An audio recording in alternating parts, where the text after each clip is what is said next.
Leroy Jenkins. You remember that one, Matt? Yeah. You know how old that is, Matt? 20 years, I'm going to guess. 25. No, 25. It is 20 years old. This week, I think. Isn't that wild? I mean, that's how time works, yeah. Where were you? Well, this was like, for people who don't know, congratulations on being young. Yep. For us oldies, Leroy Jenkins was like one of the early gaming memes, right? Before YouTube, before the internet was good at streaming video. These were like things that you would get a file or download it, like. I think you had to there was like a WoW video website where people would just like upload their videos, and it was kind of like early YouTube, but only just for World of Warcraft. Yeah. And I think that's where it was, because I was 16 at the time, and I don't think YouTube existed back then. Jeez. Yeah. No. I don't. It definitely didn't. I say definitely with total assurance that it definitely. Total confidence. I don't remember what year. It was called like Justin TV when it started, right? Or something. That was Twitch, not YouTube. Oh, that was Twitch. Oh, yeah. Yeah. But there was the guy that started YouTube. I forgot his name. Anyway. I just saw an article that it was 20 years old, and I was like, man, I remember playing WoW and being so like in love with that meme and all that stuff. Yep. Everybody was playing WoW at that time. Yep. And for the uninitiated, it was that party member, everybody's got that one guy in the party, and you're getting ready to do the big important boss run or whatever. Everybody's prepped. You got everybody together. It's Friday night, gaming time. You got the sitter for the kids. And then, Leroy Jenkins pops on, and he's all like, yeah, let's go, boys. No preparation needed, and runs into the room. And then everybody just goes, and runs in after him. And wipes the raid. Yeah. Wipes the raid. And it's great. At that point, everybody could relate to it. Although it's funny now to think that I would say a lot of gamers are growing up not really being MMO gamers. I feel like everybody had an MMO experience in our generation, or it's like, you either played WoW, or you played EverQuest, or you played Dark Age of Camelot, or one of those adjacent games, and that was just a phase of your gamerdom. It was like as big as gaming could have been back then, where nowadays you kind of grow up and you probably have your like Royale or Extraction game that you play. I do agree. I think MMOs have kind of fallen by the wayside for sure. I mean, they're still massive, but they're nowhere near the heyday for sure. Yeah, memories, dude. Memories. Mm-hmm. It's crazy to think. I know, man. You can't see it on the camera, but I got little gray strands up there now. Oh, I believe it. Getting a little salt and pepper in that beard, Matt. Oh, absolutely, yeah. Yeah. Well, there's a bunch of releases, updates this week that seem pretty exciting. We got. Well, hit me with it. Well, did you get around to Doom?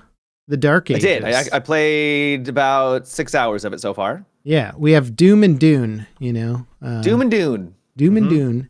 How many hours did you say? 6 hours. 6 hours. Okay. Give me your first impressions, 6 hours review. My first impressions is that it is a solid Doom game. Okay. I'm not blown away by it right now. It is definitely going for it's a lot slower paced than like Eternal for sure. Mm-hmm. Like the way they described it is like Doom 2016. You walked so that you could fly in a jet in Eternal, and now you stand and fight in Doom the Dark Ages. And you really do. You're on the ground the majority of the time. There's no really like aerial combat. You're not flying through the air like a lunatic. And it's much more methodical, where it almost turns into like Dance Dance Revolution almost. There will be enemies that will shoot these like walls at you, and there'll be a green part of the wall, and you can parry that. So you kind of have to just like shimmy to the left and the right, trying to find the right one. It is a little silly, but like once you get into the flow, it's kind of cool. Yeah. They do give you a lot of ways to express skill though, which is fun. Oh, you're going to say your feelings.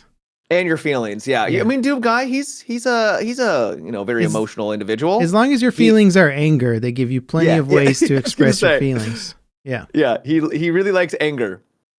But you can, for instance, there's some demons where you got a shield bash, right, where you can like basically fly across the screen, slam into lighter enemies, kill them instantly, or if it's a bigger enemy, do some damage, but now you're in their face, right? So you slam into them, you shoot them with a shotgun. Because you're up close, they automatically will do a counterattack because you're up close. They don't want you to get anywhere near. That will allow you to then parry that attack.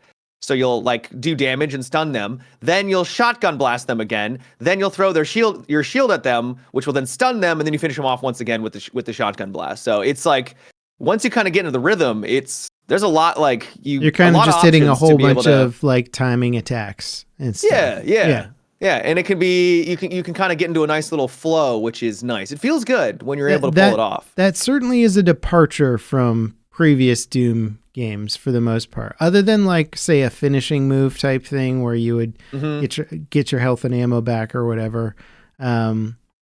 It feels different since you're shooting a lot more. It seems in the other games.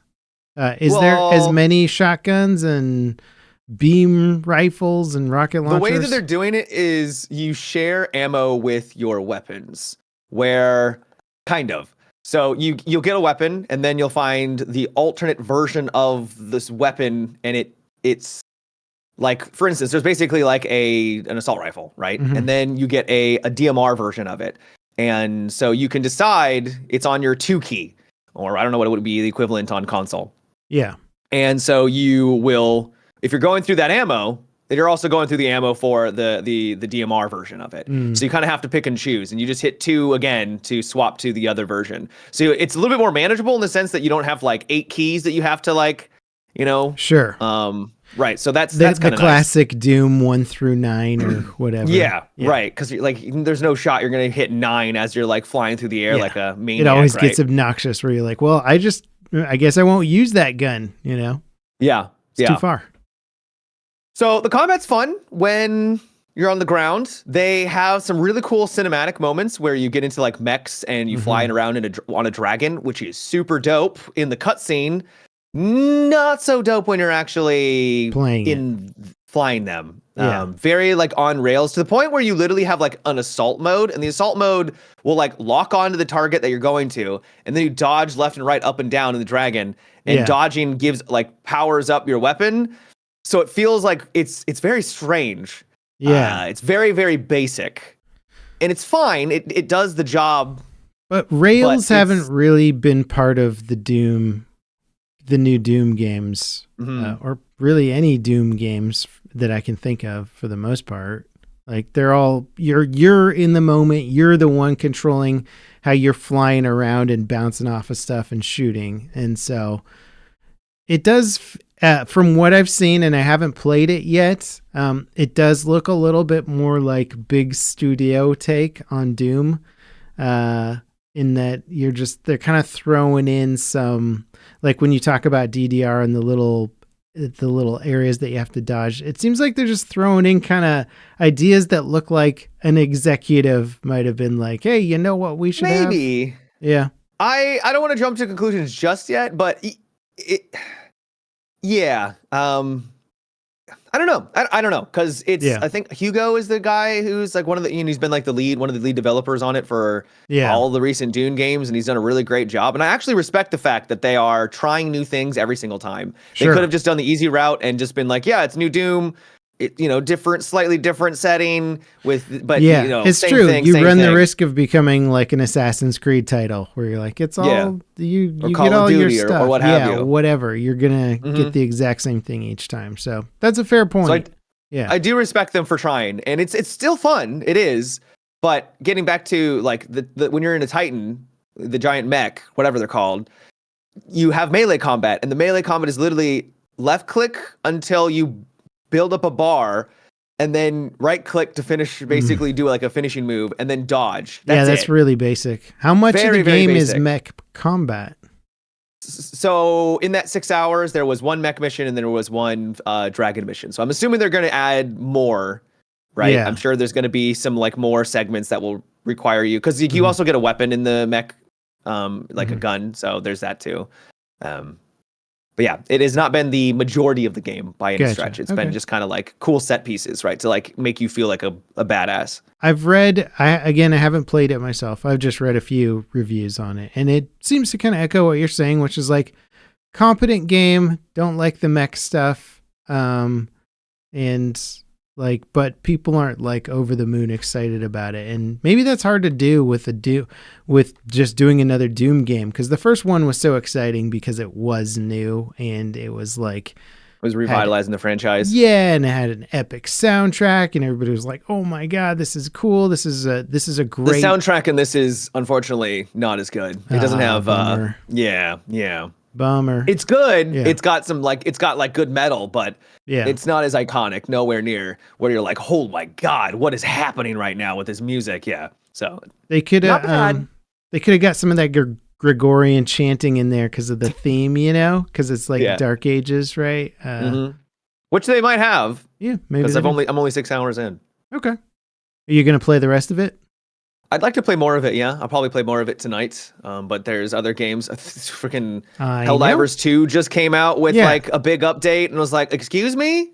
So did right you play? Now? Did you play? I know Helldivers 2 just drops. Did they say they were gonna drop it, or did they just shadow drop that patch? I feel like it just kind of came out of nowhere. But I don't follow it as closely as I used to. So Super Earth is getting attacked by the new whatever blob guys. Illuminate. Yeah. Yeah, that's what I said.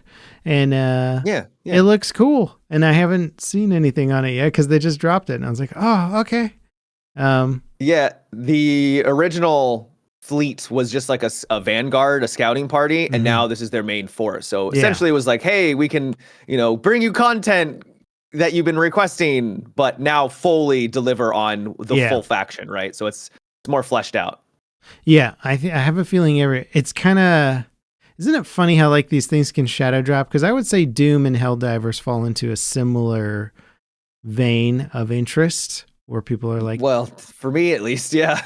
Yeah, right. So, I mean, if you got two people playing games right now and Helldivers just dropped basically a free update and Doom comes out, people are like, I'll play the Helldivers update, and then maybe Doom gets forgotten about in a couple of weeks. But these kind of things can, they talk about it all the time in like film industry when a movie comes out and totally gets obliterated by something else in the box office, right? They're competing for your ticket sales, but same with games can happen, absolutely. And it's not to say that like, and it's easier to make the analogy with movies or the example with movies because you have a limited runtime in theaters, and so there's only so much time. So with games you can always come back to it, but it's also once something's out of the limelight or out of your mind, you could forget about it. You're like, oh man, that Helldivers update was amazing.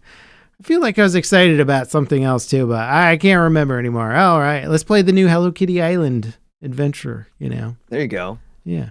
It doesn't help that right now, if you want to play Doom, you have to spend $100. So that also is kind of a bit of a kick in the nuts too. So there is that. Did you drop that, Matt, or did you get it? I got a key. I was able to get a key from the dev, so I'm appreciative of that. I'm happy for you, man. Speaking of Hello Kitty, they did hit 500,000 copies sold, dude. Wow.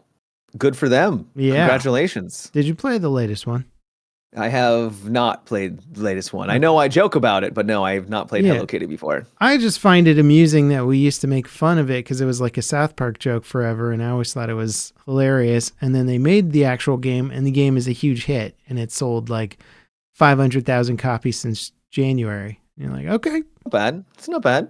It's pretty dang good for a Hello Kitty game. Yeah. Not too shabby. So you did play Dune, is that right? Yeah? No? Dune or Doom? Dune, the worm one. Dune. I did play Dune, yeah. Yeah. Mm-hmm. And how are you feeling about the latest playtest, the weekend playtest? I played, I got to basically Iron, and we talked about this before, haven't we? I feel like we did. I guess I'm just wondering if the playtest was more than what you saw before, or if it was the same it was thing. the same amount. I believe it was the same. Okay. Yeah. So it opened it up more, and I was able to get further because I now knew the system. I was able to get to the place where I was starting to make like some iron weapons and upgrades, and Yeah, it's more of the same. It's at its core, it's definitely going to be a survival title where you're doing what you would expect to do in a survival title, but like on a bigger, more progression based scale. Yeah, so Iron was only the tier 2, and I think there's going to be like 6 tiers all the way up to the top, and they get like progressively bigger and bigger. So it's really just kind of scratching the tip of the iceberg on that one. Yeah, where I think it's going to get a lot more involved, and there's going to be a lot more progression when the game actually comes out. Yeah, it seems hard to judge it without seeing those later tiers, because you're like, typically MMOs are all about the end game anyway. So yeah. That's really where the longevity lives, is in that end game. So if you can't see it yet, you're like, yeah, it's cool. Waiting on that end game. Yeah, and the fact that like the main game is going to be revolving around PvP and social interactions, I think that, you're not really going to get that in the beta. Yeah. Yeah. So it's fine. Gotcha. So you are going to play Doom tonight, but not Helldivers 2, or maybe Helldivers. I mean, I could mix it up, and I don't know. I'm just wondering. I want to know where you're drawn towards. You've put 6 hours into Doom, and you're like, do I finish Doom, or do I go to Helldivers? Well, I wouldn't be able to finish it in one go, because I'm on I think there's 22 chapters, and I'm on chapter 7 now. I just got to chapter 7, so I'm still a ways away. Though in Helldivers 2, they added in a system where you can actually level up weapons now, and you can get like attachments and stuff. I was like, wait, what? Just another thing to keep people invested and keep people grinding. Yeah, you just got to get that progression. Now, I don't know how much that's going to impact the actual weapons. It could be very small, like, oh yeah, you have like 5% less recoil. It's like, cool. But you're still going to want it. You're still going to want it, yeah. It's funny because we can all turn our nose up at these like progression systems where they're just like, you can level up your optic and your shoes and your backpack and whatever, they just throw progression in everything. You're like, this is dumb. But when they do it for a game that you actually like at the core, you're like, yeah, okay, I got to progress everything. Yeah, now. I like it. Yeah, I got to do it. And Helldivers is very good. Yeah. So I could see why I'd want to, grind them out. Yeah. Well, last week we were talking a little about the GTA 6 delay, and Rockstar was like, hey, don't be sad, here's a trailer. And they dropped a cool trailer, and dang, those graphics are insane. I know it's like, yeah, we saw how good it looks from the first trailer, but the second trailer too, they said it was gameplay mixed with cinematics, and nobody can really tell which is which right is pretty crazy. Yeah. When he's driving, I think a lot of it was gameplay, because when he's driving around in the car and that woman goes like, "Hi, Jason," you'll notice like his hands aren't actually completely attached to the steering wheel, and I think it's because it's gameplay. I think it's because people are like speculating like that's gameplay. Yeah. They just moved the camera down while he was driving around on the streets. So that interaction with not random strangers, clearly it's his neighbor. Yeah. Will be just the norm, I guess. It's going to look good, man. Yeah. It's wild. They're doing it on their own custom engine and all that stuff though, I think, right? Yeah. Yeah. Do you believe the whole nonsense like this is a $2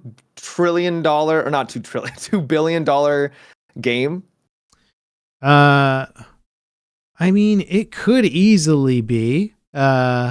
Is that what they were saying? Is that leaked or whatever? That's what people are speculating, because they're like, this is how many people work at Rockstar. This is their average salary. This means they've been working on it for 8 years. Yeah. And 8 years extrapolated between all these people must mean they're, it's $2 billion. I'm like, I don't think that's how that works. Yeah. Well, I haven't seen the numbers that people came up with, but just ballparking it and comparing it to something like, say, Star Citizen, I could go, yeah, maybe, because they had to like fully revamp their engine. They're not using the previous engine. It's like, right. Yeah. So they got to build up a new engine. They got to work on it for years. They're building out all this tech, all these features. You could easily sink that much into it. Although I would argue like maybe the actual engine and game stuff is like half of that budget, and the other half is like going into marketing related things. But it's also implying that they've been working on it since When did Red Dead Redemption 2 come out? So maybe the timeline I'm looking at is different, but it's like they went and made Red Dead Redemption 2. They were still developing content for Grand Theft Auto 5. It's not like they had the full force of their team working on it since Grand Theft Auto 5 It launched, probably right? isn't that much. And also, they always talk about when they go into production on game development. And generally what that means is they have a concept sort of exploration phase where they go, hey, let's figure out the game, maybe even build out some prototype game modules and mechanics that might influence the way we built the whole game. And that can sometimes be a year or two. Like, we don't know how long that period lasts. You know, we look at Sean Murray's latest game, and he's had a team of 12 people working on it for 5 years. You know, maybe that team will ramp up to like way more at some point, but there's a point between like the concept phase and then the production phase, and that can be different for every studio. So it's going to be impossible to estimate the amount. If they said they put $2 billion into making, I don't think GTA it's just speculating. Yeah. There's no numbers. I don't think. I'd say I could believe it, but I could see like $1 billion, but $2 billion is so much money. Lot. It's so much money. I don't think people realize how much money that is. Yeah. And if we compare it to, say, Star Citizen, well, the expenses, I mean, I don't know exactly how they're factoring in the budget for Star Citizen, but they've bought an entire company with their budget. They've bought a whole other dev company as part of their they're like, hey, we keep working with this company. It's just cheaper to buy them at this point. So they bought a company. They're building a giant building, which I assume is part of their budget. That's the thing is like Star Citizen, to our knowledge, is the biggest game. Money wise. And that's not even at $1 billion yet. And to just be like, the next Grand Theft Auto is double that. Yeah. It's just a lot. It's just a lot. And as you said, I just don't believe the fact that they had their entire team working on this for years and years and years and years, because as you said, they've got that there's that initial phase where there's a lot of prep work, and that's obviously dev time, but they don't have their full force behind just that. Yeah. That's fair. It's a fair estimate. The important thing here is that if they did spend $2 billion on that game, they're going to make it back. They know they're going to make it back. Oh, yeah, they're absolutely going to make it back. 100%. And so that's the thing where you go, I could see them agreeing to spend $2 billion on production, where they're like, this is our estimated sales, and this is how much we want to invest in production. And you're like, I don't see why $2 billion couldn't be a figure, because it's GTA 6, and it's a game that is going to be, as we have predicted, probably one of the biggest launches of all time, like, period. Yeah. You know, more people are going to play this game than like anything. It's crazy. Bracing for the Grand Theft Auto Storm, which is not happening until next year, but it'll give a few other devs a little time to breathe. Yeah, hearing and seeing that gameplay and being like, oh man, I'd love to play that in a year. Yeah, I know. And even longer for PC, because we don't even have a PC release date. Thanks devs. Thanks publishers. I know. I just hope it doesn't eclipse the Star Citizen Squadron 42 launch, Matt, which is, definitely happening in 2026, because they told us it would. Definitely. Yeah. Star Citizen's Invictus launch week is happening probably when this podcast goes live. Okay. And that's their big, I don't know. They have multiple ship sales every year, but I only bring it up this time because there's rumors swirling around the idea that they might launch one of their biggest flyable ships in game secretly at that time. They might just be like, hey, if you have this ship from before, you can now fly in the game. And that's the Idris, the mega ship with the giant railgun on the front of it. Cool. Yep. So I'm excited for that. We know it's going to be in the show, and you can do a tour on the Idris. But I mean, it's like the size of a city. You're in there and you're like, here's a hangar bay. I am so disinterested in their ship sales these days. I'm like, cool. Another ship added to the large catalog of things that there isn't much to do in the game anyway. So cool. I will admit I've kind of gone into hibernation mode on Star Citizen. I'm like, and it's time to power down. Press the power on button when Star Citizen launches, and I'm all there for it. But every time I jump into a build of it, I have less and less patience for the bugs, even though the bugs seem to be coming less and less. That's good. They're not gone, and it's not at a state where you could compare it to anything else out that's playable right now, where you'd be like, oh, okay, so this game works like 99% of the time, and this game does not works like 60% of the time. You know, it's like, it's not enough for my time investment yet, but it's getting prettier. It's looking better. They're progressing. Squadron 42 next year. Fingers crossed. Like that for me is still going to be the biggest launch of the year. Even with GTA 6, man. I like my spaceships. I don't blame you. This has been like it's literally been a decade.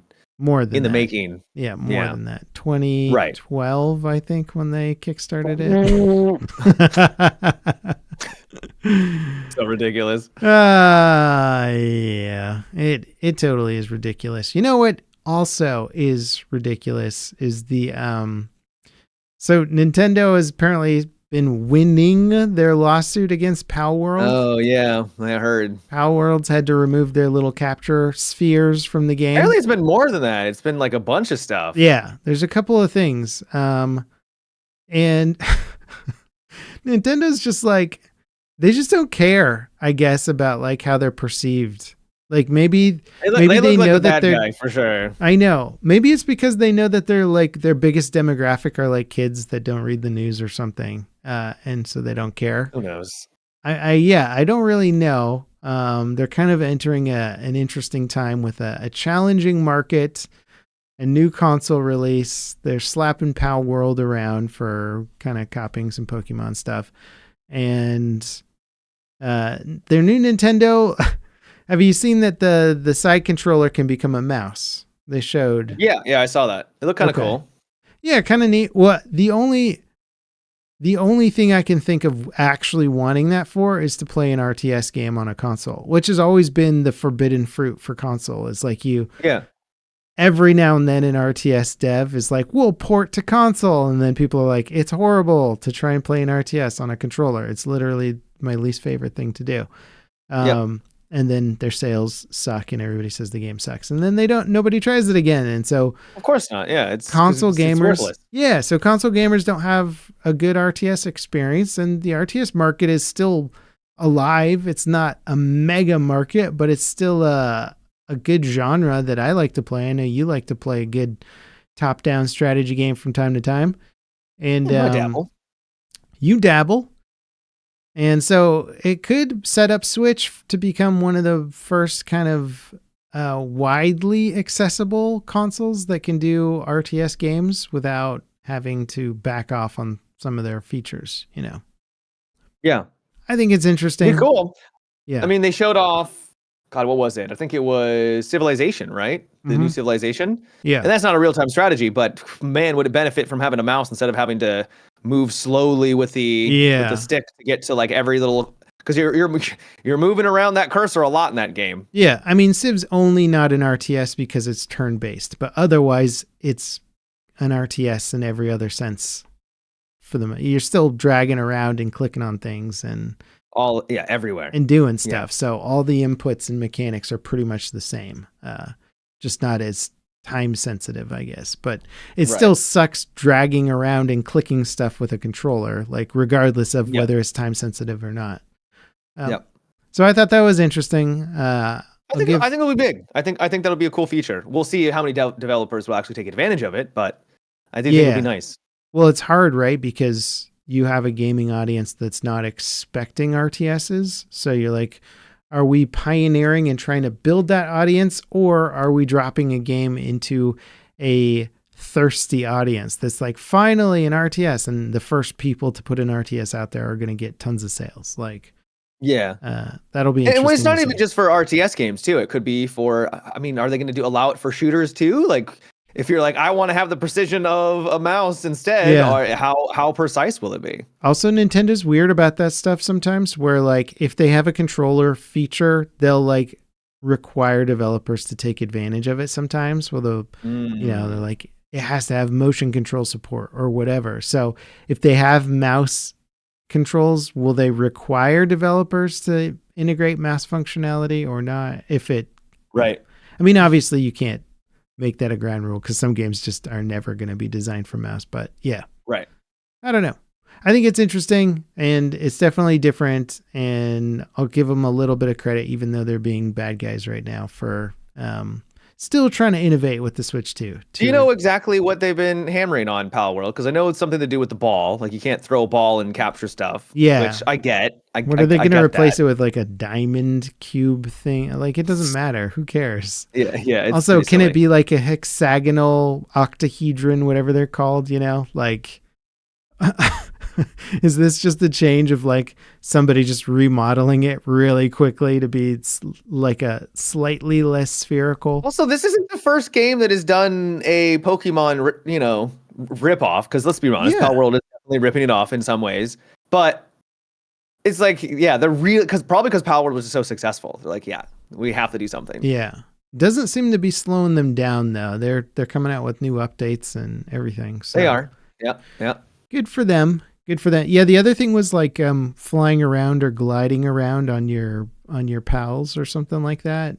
They had to like change that. I don't know. You can't. That's so okay. Yeah, I don't even understand. You can copyright that? I don't know, man. Nintendo's being whatever. They're being bad guys right now. They're being bad. Yeah.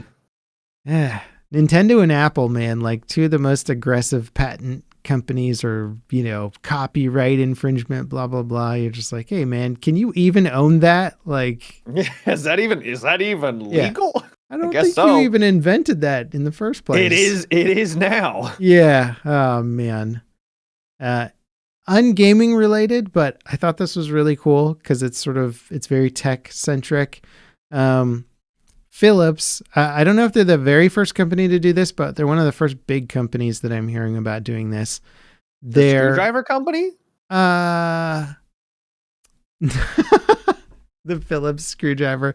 I don't think they're a screwdriver company. No, they're Philips. They make tech. They make like shavers, like. Oh, okay. I was like, Philips, like a Philips screwdriver? Yeah, the screwdriver company. That's funny. They're known for their screwdrivers. I don't know if Philips even makes a screwdriver. That's funny. They're releasing files that you can download and print out accessories for like your shaver now. So, which I think is kind of cool. Neat, I guess. And it's sort of a preview for the future, right? Because if you buy any sort of trinket, a shaver or whatever, it'll come with all these different clip-on attachments and whatever to hit the different hair length and all that. And most of the time you don't use like 8 of the 10 attachments or whatever, right? You're just like, I don't need any of that. It just sits in a bag and now it's wasted plastic. You're like, yeah, what if they just didn't ship all of these, like when earbuds come with like different sizes for like 50 different ears and you're like, I only need my ear size, right. What if they started sending files and people could just start printing stuff at home? It seems kind of like that's the future, but not so much in replacing what the base kit should come with, but saying, hey, if you want like this cool extra feature, you could print out a thing after the fact. We've come up with this new attachment or this cool way that can modify it. Because so much stuff comes with all the like just in case scenarios. Like here's a wall hanger that you could use if you want to drill a hole in your wall. And you're like, yeah, I'm not going to use that. So now it's just more wasted plastic, Yeah. And this has been sort of theorized as use cases for 3D printers for a long time, is like, yeah, if these companies would just let you print out like pieces that might break on something, like whatever, a plastic piece of gear or something, and then you can replace it on your own instead of having to throw away the whole piece of equipment. I like the idea behind it. Hopefully this is sort of the first time a big company is doing, the first of many times a big company will take this approach. Yeah, I think that's cool. I wish we would move away from plastic because holy crap. It could be a way using plastic technology to reduce our plastic and, could work because as you said, A lot of those packages come with nonsense from like, I just don't need this. And so you're right, it is wasted. So if they can remove that, because everyone's now got a 3D printer, or they can go to a place and print it up, like a Kinko's or something. Yeah. Then sure, but also, just sounds like more plastic. Just a lot more plastic. Yeah, there's been kind of a movement in the 3D printing world to try and recycle the printable plastic as much as possible. Mm-hmm. And it's getting easier to do it, but it's still work. So people obviously aren't like all excited about it. But I'm curious if in the not too distant future, they'll just have a special system set up where they're like, anything that you are done using, just throw it in this little grinder and it'll just melt it back down and we'll use it for the next print or whatever. And it's like, oh, that'd be kind of cool. That'd be cool. Yeah. Yeah. But, in general, I tend to agree. Like less plastic, better. If they can make it more biodegradable printing stuff, that'd be great. Yeah. Because this whole plastics is incredible. It is like plastic is actually like one of the coolest technologies, unless it is now going to have, adverse effects on it. It's just basically a big experiment. It's like, oh, now we all have plastic in us. What's that going to do to our bodies? We don't know yet. We have a pretty good idea. It's messing up a whole bunch of stuff, though. You're like, look at the human survival rate. Look at the massive increase on a global scale of all of these diseases. Interesting. Very interesting.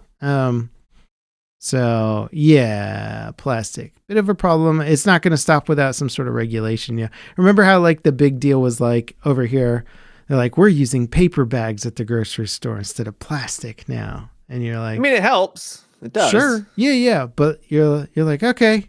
I look around my office. Everything's made out of plastic, Everything is made out of plastic. Like literally I said, it's an incredible piece of technology that is like revolutionized our modern world.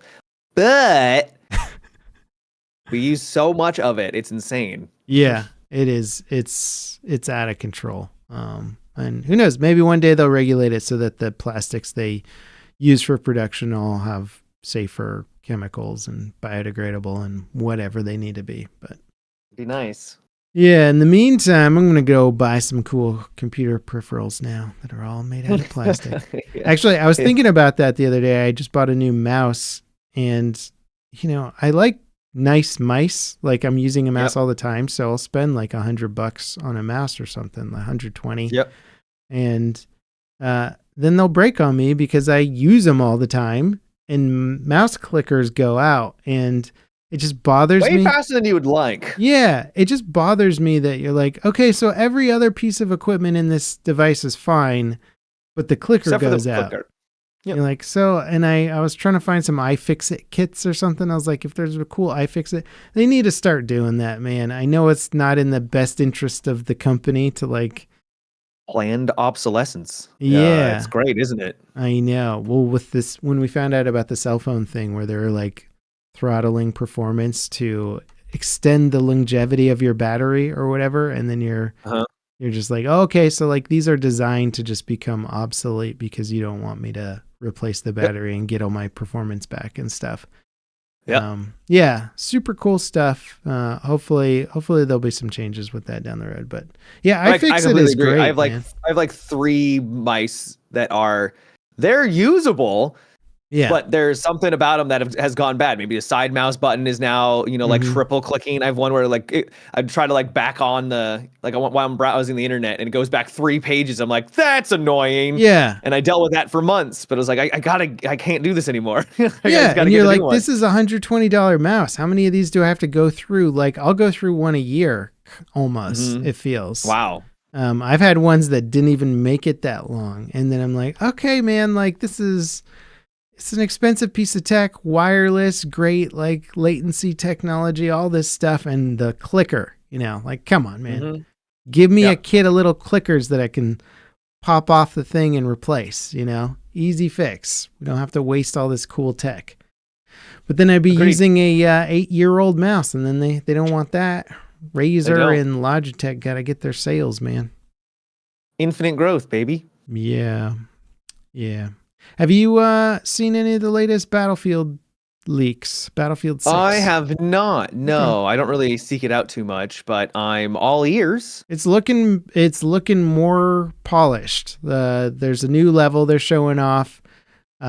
Pretty good looking level. Most stuff is textured in it. It doesn't look as gray box and unfinished. There's a few gray box weapons here and there.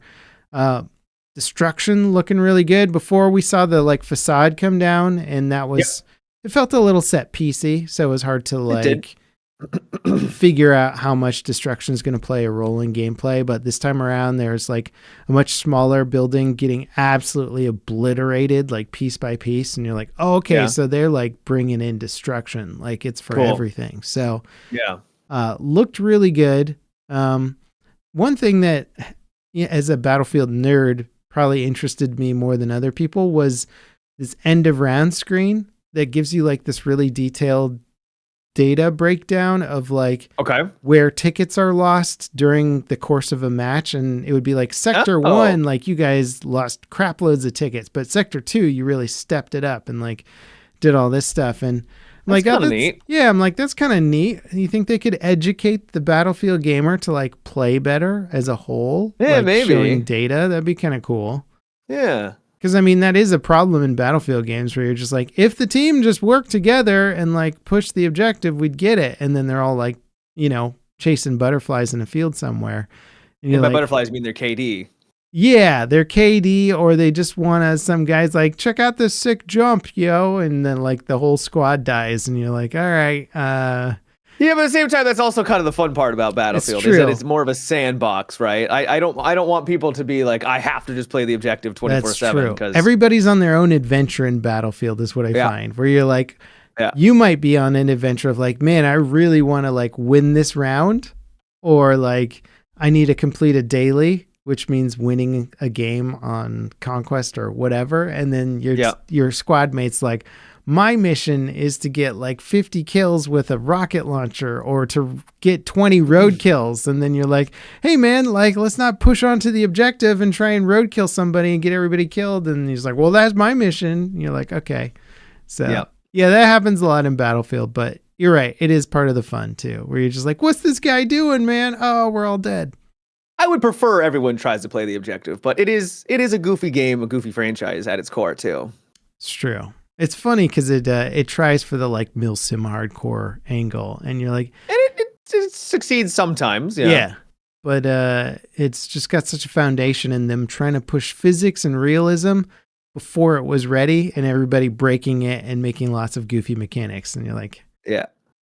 And now they keep it in because people will rage if they're like, what do you mean I can't launch a Jeep across the map with C4? Outrageous, you know? Outrageous.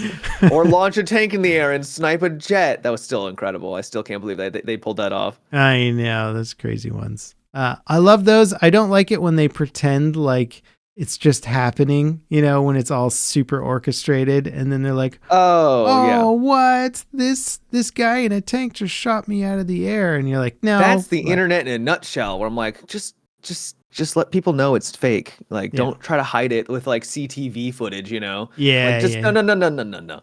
Just be upfront about it. Oh yeah, those CTV videos are so cringy when they're like, "Oh, I did this prank on my wife or something," and you're like, "She was in on it. You would never do this, you maniac." Yeah, exactly.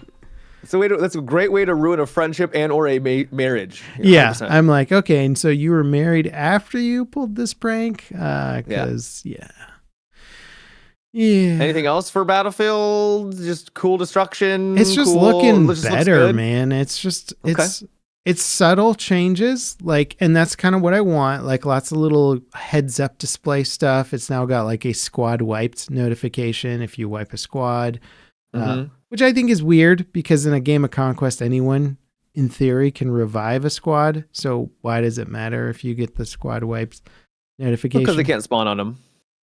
Right, but that squad could be revived. So it could be, you're like, I wiped the squad, they're not coming back, and then somebody else revives one of the squad members, squad wipe and they're like, they came back. That's the thing in a lot of Battlefields, though. It'll tell you all. I can't remember which ones, but I definitely know there's a pop-up that says squad wipe. Did they bring it back? Okay.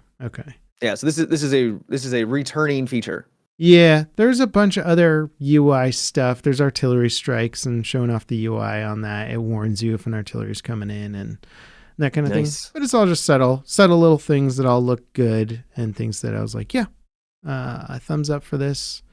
But just, I heard that there's like 600,000 people that have participated in Battlefield Labs. I saw that test, bananas. that stat, and I was like, holy crap. Yeah, and I'm over here like, what's a man got to do to get into this playtest? What? I got an invite, but I don't want to. I just don't want to play that game where I'm like, oh, I think it'll be this, And it's like, you've been playing it for like 50 hours. Yeah, I hear you. Yeah, that's actually one thing because people tell that about me, right? They're like, we know you're in, we know you're playing. I'm like, no, legitimately, I'm not in the playtest. Like, not only if like I do want to play, but not only you make a really good point, because if you're in, then you're walking around an NDA, but also it makes it really hard to discuss because you're like, well, I already know what's in there. Yeah.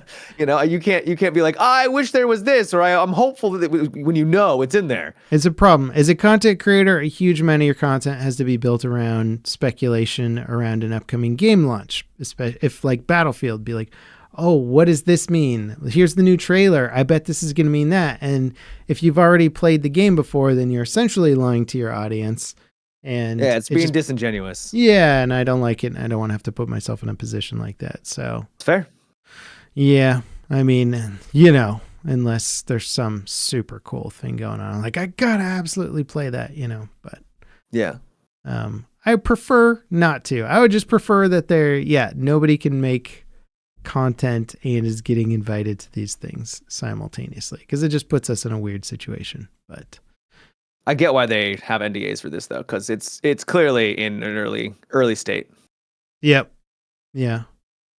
Speaking of sort of being on the up and up as a reviewer, content maker, traditional media in terms of game reviews and stuff, the website Giant Bomb, and they have do tons of game reviews. Well, a week ago, they released a story that basically that was getting sold off or like shutting down over some controversy stuff.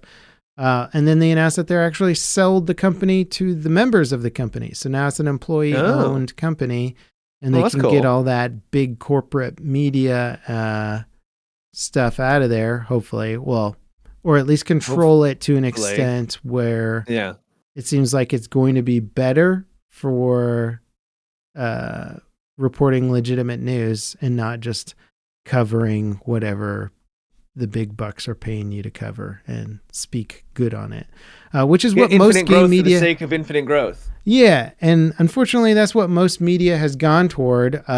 We just, in the same week, pretty much, we got news that Polygon was sold off to a company called like Valnet, which is just a giant media investment company, and probably not good for anybody. It's just them gobbling up one more news resource that they can control and pump stories out on whatever they want, So yeah, game media has really gone down the crapper in terms of like who owns the companies, and who's been buying them all up. Every major gaming news outlet is like getting bought out. So it's kind of nice that there's a little bit of a silver lining with Giant Bomb going to employee owned, and that might actually make them sort of the rock in a rushing river, going against the tide of everybody else. And hopefully that'll get them some growth and some more exposure, because we need that. We need a good source of uncompromised media out there. Yeah. I wish them the best, because it's really hard. Mm-hmm. Really, really hard. Not only, as a YouTuber and everything, it's already difficult. And then you have like a giant company who's trying to also manage all these employees. It's gotta be difficult. Yeah. You ever, it's tough and I don't want to downplay game journalism, because there are some really good game journalists out there, but it's, when you read a really good review versus something that's just a generic whatever review, like you ever read a good review and you're like, man, this review is so well written that like I'm just enjoying reading the content. Like it's an experience. I read a review of Justice's new album, or most recent album rather. It was like from the Rolling Stone magazine, and like the review of music, like written out review of music, was so engaging and so entertaining. I was like, oh my God, I like, not only does this guy get it, but it's like worded in such an incredible way that expresses how I was feeling about the songs that I couldn't articulate. And just like, I don't know, the difference between like great journalism and like, or like great review, like it's not even like, you've got two components to journalism, which is like the integrity and covering stuff and like getting out there and finding the stories. And then the other side, which is the writing side of it. And when you read something that's just so well crafted, I was like, man, we don't get as much of that in gaming reviews. And it's sort of, it makes sense. It's like, know your audience. People are reading the review to see if they should buy that game and if they're going to play that tonight or this weekend or whatever. But yeah, I don't know. I mean, I don't really read many gaming reviews anymore. Yeah. I just follow YouTubers. There are some that like to get very flowery with their language. I know ACG gets a little, almost to the point where I'm like, all right, bro, you've got a great vocabulary. It's fantastic. But you like, this is almost becoming too much, right? Yeah. But he is entertaining, right? So like there is a part of it that works, right? But honestly, game journalism, as you said, there are some that actually go out and they seek and they get interviews and they do journalism. But game journalism by modern standards is really just like previews and reviews, and they're basically just kind of like a YouTuber, right? They don't really have much more access than anyone else does. There'll be a statement that comes out from a big company and they'll report about it. And that's journalism to some extent, but when you think of like hard-hitting journalism, you think of people that are going out and like, getting information about the companies and, big events and stuff like that. That is, they're revealing the information, not the other way around. Yeah. Or the big company is like, I remember reading a interview with Vince Zampella about taking over the new Battlefield game. And the interview was through a different journalism site or whatever, but clearly the whole thing was set up where like Vince is like, yeah, let's do a big interview to talk about me taking over. And this company will cover it, and it's essentially just promotion in the form of journalism.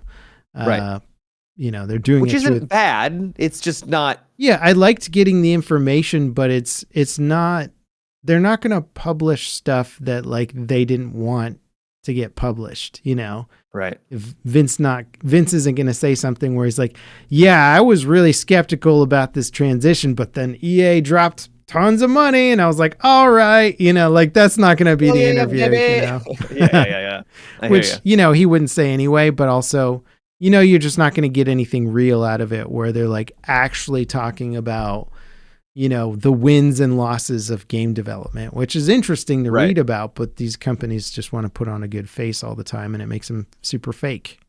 And ironically, I feel like a lot of the game journalism comes not necessarily from game. I'm not trying to dismiss these journalists. Yeah, it's so wrapped these up websites in promotion that it's hard to get away from it.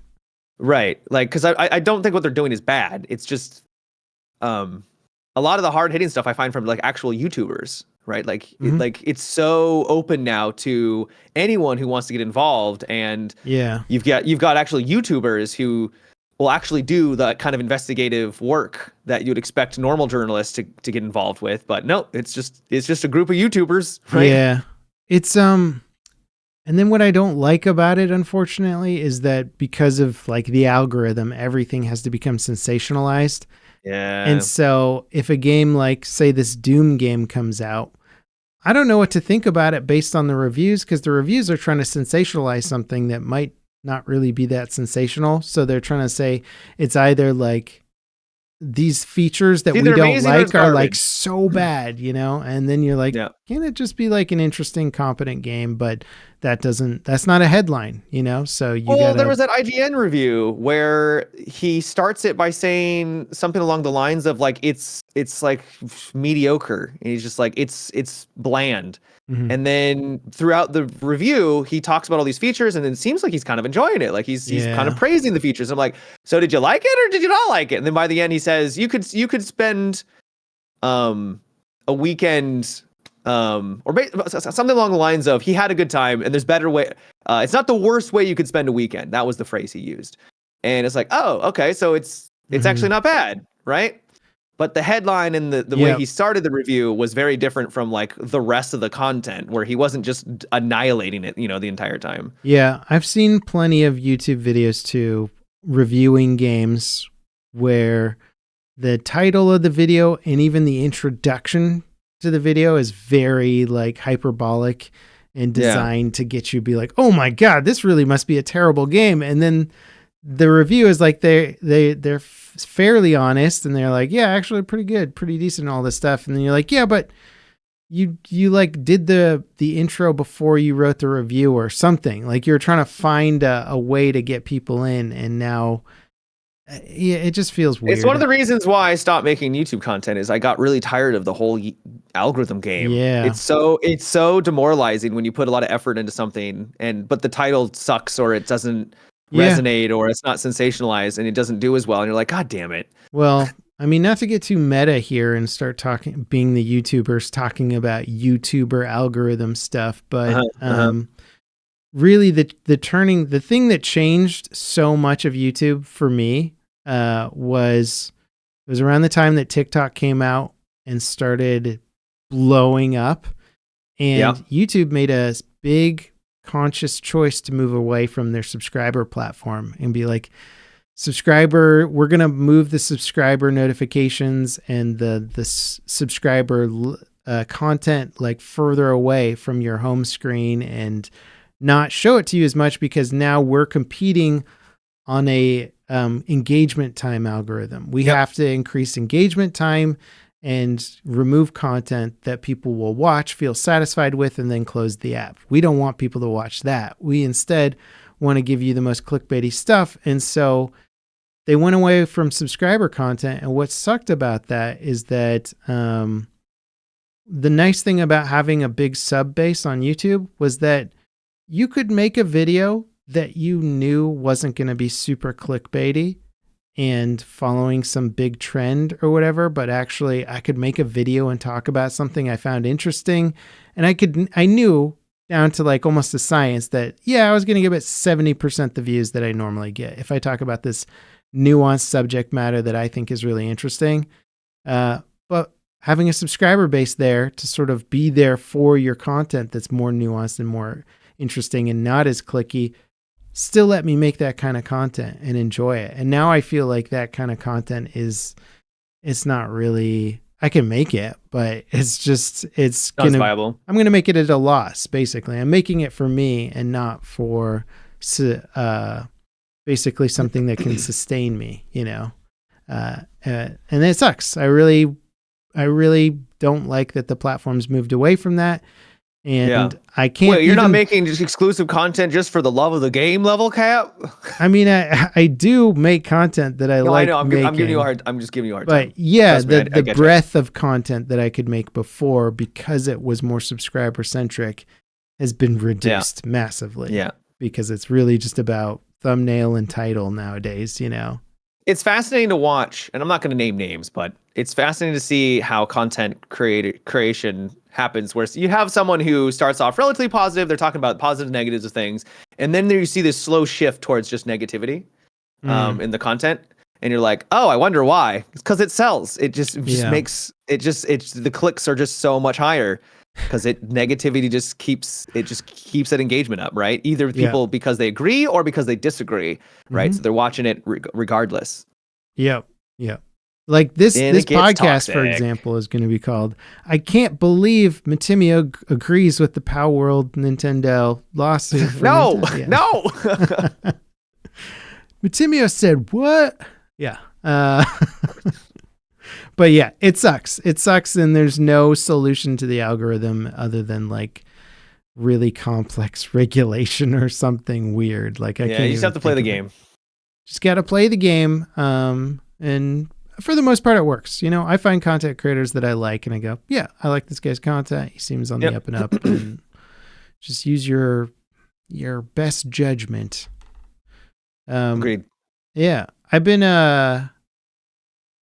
been watching. I did end up watching The Studio. I think we talked about that a little bit last week.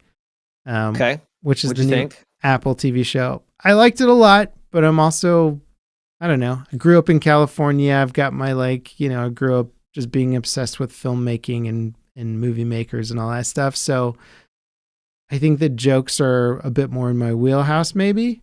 Okay. But I'm liking it a lot. Everything's sort of like a play on everything in the movie industry, and also taking themselves too seriously. It's always a joke about that, is them thinking that they're doing all this great stuff, and then they're making a movie about zombies that transmit their zombie virus through like diarrhea or something like that. And they're like, like, it's art, it's important. And they're like, is it? So it's fun. I really enjoyed the first episode with Martin Scorsese in it, where Martin Scorsese's trying to cover the Jonestown massacre or cult suicide. And at the same time, the studio gets the IP for Kool-Aid. So they're going to make one of those garbage Kool-Aid movies, like the Pac-Man movie or whatever the heck they make, It was a clever way of trying to make it work. Yeah. Yeah. And then they're like, wait, can we do Jonestown because they all killed themselves with Kool-Aid and use the IP at the same? It was just a very funny predicament. And every episode becomes some other ludicrous predicament. And Seth Rogen, the main character, is always playing the kind of the idiot in charge, where you're like, there's no way this guy would have been promoted to the studio head, but it is fun to watch him make all these very stupid decisions. Yeah. I thought it was well made, but as you said, it's just a thing. It's a show about bad things happening, and just continuously bad things happen. I'm like, I don't know if I'm in the mood for this right now. Fair enough. I get through it because the characters are absurd enough that it doesn't feel real. So I don't. Yeah. It doesn't feel real to the point where it stresses me out that they keep making dumb decisions and ruining everything for themselves. Yeah. Yeah. The second episode is very solid too. I think it's called Oneer, which is like basically doing a very long shot where there's a huge amount of preparation where like a studio might be practicing and training and planning for a single shot that like takes days or weeks or whatever. And, basically the episode itself is a oneer. So it's like a continuous shot, like for the whole thing, I think maybe most of it. It's like, I doubt it's the whole thing, because it's like 40 minutes. It might not be the whole thing, but it is a very long shot. I'll have to look it up. It might have been the whole episode. They probably use the tricks of something comes across the screen and that's their wipe, right? It's very possible that they did a few cuts, but there wasn't a lot of cuts. So the episode in itself is a oneer, and the episode is about them preparing for a oneer and Seth Rogen inevitably ruining the whole thing for everybody. And it's just a train wreck and hilarious. That is clever. It's good. I've been enjoying it. I think it's fun, and each episode is pretty different in terms of like their approach to stuff. Like they have a noir detective episode where they end up in trench coats and old-fashioned full brim hats, hunting around for clues. Nice. Yeah. Have you seen the I know you love talking about F1, but the new trailer for the F1 movie dropped, man, and it's okay. It's by the director who did Top Gun 2, and it looks cool. Oh, okay. Well, now all of a sudden I'm way more interested. Brad Pitt, Top Gun 2 director, high stakes. Oh, it's the Brad Pitt movie. Okay. Yeah, where they're like, he's not that old, but I think he's like 60 now, and I think they're casting him as like a 50-year-old driver or something. But yeah, he's getting up there. He's 61. Yeah. I mean, doesn't look 61. I know, man. That's what my wife and I saw the trailer, and she was like, he's had work done, right? I'm like, he must have, right? He probably has had work. Yeah. Most have work. Yeah, the genetics are too. I mean, you can have great genetics. Who was that but one actress? She played Catwoman in Halle Berry, not Halle Berry. Anne Hathaway. Anne Hathaway. Yeah, have you seen her recently? No. She is very pretty as always, but Yeah. she's like a vampire. I'm like, you look. Oh no. But she also looks like she's gotten work done, like 100%. Okay. I could be wrong, maybe not, but it's It's very tastefully done because she's gorgeous. But it's like, you don't age. What do you mean? Mm-hmm. This isn't this. How is this real? It's always it's like a weird nose job that always is the one that gets me, where I'm just like, what's going on with your nose? It became inhumanly thin all of a sudden. Yeah. I think Kristen Bell did that too, and she's always been like very beautiful. And then I saw that she had some work done. I was like, did you need that though? You looked really great before, and now I can't stop staring at it. And I'm like, But anyway, such is Hollywood. It's got to be tough for men and women, especially women, because aging is a thing that happens and it's looked down upon by society. The thing you naturally go through. Yeah, stop that. Stop. I mean, what would you do if you were gonna be on like a movie screen where like millions and millions of people were gonna see you around the world? No, I get it. I get why they want to be beautiful and everything. It's just toxic in the end. Right. Oh, that's all I'm saying. No, I understand. Yeah. So you finished the old Claire Obscure Expedition 33? I beat it. Yeah, and it's fantastic. It's 10 out of 10, 3 to 3 bowls. It's amazing. Game of the decade level, Cap. Oh, game man. Of the decade. That's where we're changing the name of the podcast to Game of the Year. Game of the Year podcast. It is. Yeah. No, they hit it out of the park. The ending was great. I cannot say more because I don't want to spoil, but yeah, everything. I have no notes on what I'd like to see improved other than there are moments where you hang UI. out with your crew. Oh, okay. Yeah. And I guess it's kind of UI, sort of, more like UX, where they'll talk to each other, and it's dialogue. Like you're not reading it; they're reading it out loud, and you have to hit A to continue the dialogue. Everything else, there's tons of cutscenes where it's just a natural cutscene, but for some reason, they've got these moments where you have to hit A every single time they're done talking, and it's just like, that doesn't need to be a thing. Why don't you just have it be continuous? Why am I having to manually put an input here? Is that so to give you time to read it before progressing? No, because they're speaking it out loud. So are you seeing the text on screen? You see the text on screen just like you would see subtitles in a cutscene. So, yeah. Okay. Yeah, I don't know. I get it in some games where you like read the thing, hit the button to get to the next one. But yeah, I mean, I don't mind if they wanted to allow you to just speed it up, right? Like you can read faster than they're talking, right? So you're like, okay, I got the gist, and fly through it. That's fine. But it'd be nice if there was a way that it could just be continuous. It is such a small, insignificant critique. Yeah. At the end of the day. But that would be the one thing I'd like to see changed. It's just that one slight. Oh, and the ability to have different builds where you can like have like a loadout. Like I want to use this loadout for this character. Yeah. And then swap between your. Yeah. That would also be nice. I saw a headline. I didn't read the article about someone who beat the game without using the parry mechanic. On the hardest difficulty, or I don't know. They just to prove that you could do it or something like that.